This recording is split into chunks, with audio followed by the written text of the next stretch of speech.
Well, I think Angola has been one of the most promising countries of growth over the past 7 to 8 years. With the end of the conflict, of course, there was huge potential for not just recovery, but for dramatic growth, and we've seen that come through. Between 2003 and 2008, the country grew at 17% per annum, and they held that pace for 5 years. I think they were the third fastest growing country in the world. So it's not just a 1 or 2 year blip, you're talking about a sustained breakneck speed growth for 5 years, and we expect them to get back to a similar trend, maybe not 17%, but clearly, as you say, 8%, 9%. Of course, the interesting thing about Angola is it's not just a story of oil and natural gas. Let's get into that, because I mean the projections that we are seeing are based on higher oil prices forming a big part of that growth driver, and after the 2009 year depleted its foreign currency reserves, it's actually cemented just how dependent Angola is on oil revenue at this stage. So to what extent are we seeing a diversification of that economy? Well, I think the truth is that you do have a high level of dependency. About close to 60% of the GDP comes from oil and gas. But I think the interesting story is the very high levels of growth we're seeing in other sectors. The construction sector, the tourism sector to some extent, manufacturing as well. Of course, given that the country imports 80% of its consumables, there's a huge domestic demand for a number of products that the country should be able to produce domestically, and that's happening.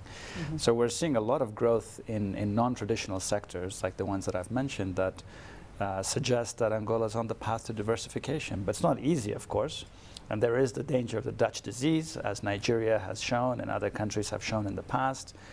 When you have a very strong sector like oil or diamonds or any kind of mineral wealth, it generates that kind of problem for your exchange rates, and then you sort of crowd out other sectors. Of course, I've been reading that what's been holding Angola is in good stead is that it's in a completely different position today than it was a while ago, and it's set to resume investments, as you say, in the non-oil sector, which will further stimulate economic growth. From that investment perspective, take us through the Development Bank of Southern Africa's involvement in Angolan projects specifically at this moment. Well, our portfolio at the moment doesn't have a very large component of Angolan assets. We've approved record levels of investments and financing for Angolan projects for the past 24 months. We're in the process of converting those to commitments, meaning to sign the legal agreements and then to disperse the funding. We also have a very, very strong pipeline of new projects that are underway in the infrastructure sectors, but also in other sectors that the government is giving huge priority to. Like housing. Housing is a very good example. Housing is a particular sector where the government has given a very big push. There's talk of 1 million houses that the president apparently has committed to, and a lot of that is going to be urban-based. As you may know, the city of Luanda is highly urbanized and also represents almost half of the population of the whole country. A lot of pent-up demand for housing, a lot of historical issues to do with the conflict, of course. Lots of poor people who don't have access to housing, but the government is giving a huge push. We've undertaken to support some of those programs, so we've got a couple of very large projects that we're looking at to support the government in this new push.